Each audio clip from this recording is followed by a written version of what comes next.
Sobat The Phrase, welcome to BBB, bukan bahasan biasa. Pertemuan Presiden Prabowo Subianto dengan Raja Yordania, Raja Abdullah bin Al-Hussein, seperti pertemuan perjalanan takdir yang telah mereka rancang sejak usia muda. Bertemu pertama kali sebagai siswa pendidikan Rangers, Angkatan Darat Amerika Serikat di Fort Benning, keduanya sekarang sama-sama menjadi kepala negara. Yordania kini menjadi mitra penting Presiden Prabowo untuk melakukan langkah politik global Indonesia. Pertemuan kedua kepala negara pada Jumat sore 14 November 2025 di Jakarta adalah momen pertemuan yang kedua sejak Prabowo menjabat sebagai presiden. Sebelumnya, Presiden Prabowo telah lebih dahulu berkunjung ke Yordania pada 14 April lalu. Keduanya melakukan pertemuan empat mata di Istana Al-Husseini, Amman, Yordania. Pada kunjungan itu, Raja Abdullah mengendarai sendiri mobilnya, mengantar Presiden Prabowo yang duduk di kursi penumpang ke hotel tempatnya bermalam di pusat kota Amman. Hubungan keduanya telah terjalin persahabatan cukup lama, sejak keduanya masih berusia muda, ketika menjalani pendidikan Rangers, Angkatan Darat Amerika Serikat di Fort Benning. Setelah dari pendidikan itu, keduanya bertemu lagi pada 4 Desember 1995 saat acara pelantikan Prabowo sebagai Komandan Jenderal Danjen Komando Pasukan Khusus Kopassus. Raja Abdullah sendiri di negaranya menduduki jabatan sebagai Komandan Pasukan Khusus pada tahun 1994. Persahabatan keduanya berlanjut saat Prabowo meninggalkan Indonesia pada tahun 1998 dan mengasingkan diri ke Yordania. Kedatangan Prabowo ke Yordania saat itu pun disambut dengan terhormat. Bahkan Prabowo sempat disebut-sebut pernah ditawari kewarganegaraan Yordania. Namun Prabowo memilih tetap menjadi warga negara Indonesia atau WNI. Keduanya kembali bertemu pada tahun 2014 ketika Raja Yordania melakukan kunjungan kenegaraan ke Indonesia kala itu. Kini keduanya sama-sama menduduki tampuk kekuasaan tertinggi masing-masing negara, di mana Raja Abdullah II naik tahta sebagai Raja Yordania pada tahun 1999, sedangkan Prabowo dilantik menjadi Presiden RI pada 20 Oktober 2024.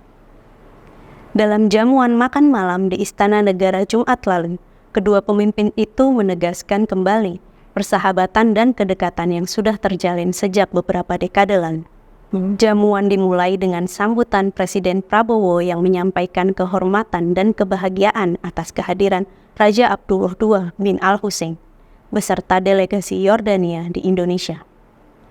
Merupakan suatu kehormatan dan kebahagiaan bagi saya untuk menyambut kembali Yang Mulia dan delegasi terhormat Yordania di Indonesia, ujar Prabowo dalam keterangan Biro Pers Media dan Informasi Sekretariat Presiden Sabtu 15 November 2025. Prabowo menjelaskan bahwa Indonesia memandang Yordania sebagai mitra penting dalam perdamaian internasional, sahabat dekat dalam mendukung perjuangan Palestina. Prabowo menekankan Indonesia dan Yordania bukan semata-mata hubungan diplomatik biasa, melainkan dibangun atas dasar persaudaraan yang harus diwariskan kepada generasi berikutnya. Anggaplah kami lebih dari sekedar mitra, kita memiliki ikatan persaudaraan dan persahabatan yang kuat. Dan saya pikir ikatan ini harus tetap lestari di masa depan, ujar Presiden Prabowo.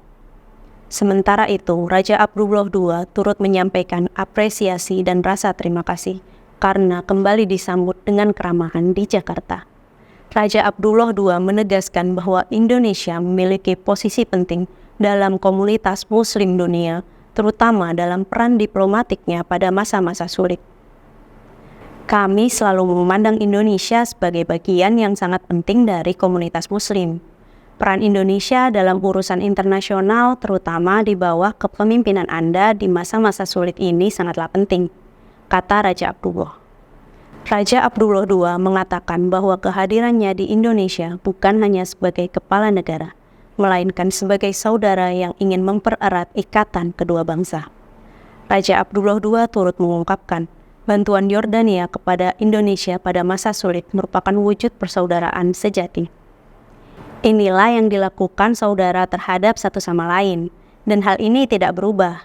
Saya sangat senang bisa kembali ke sini untuk memperkuat tidak hanya ikatan fisik antara kita berdua, namun juga kedua negara kita, ujarnya lagi. Keberhasilan Indonesia menyalurkan bantuan lewat udara ke Gaza beberapa waktu lalu tak lepas dari peran Yordania yang memfasilitasi penyaluran bantuan itu. Demikian bukan bahasan biasa kali ini, sampai jumpa dalam BBB berikutnya.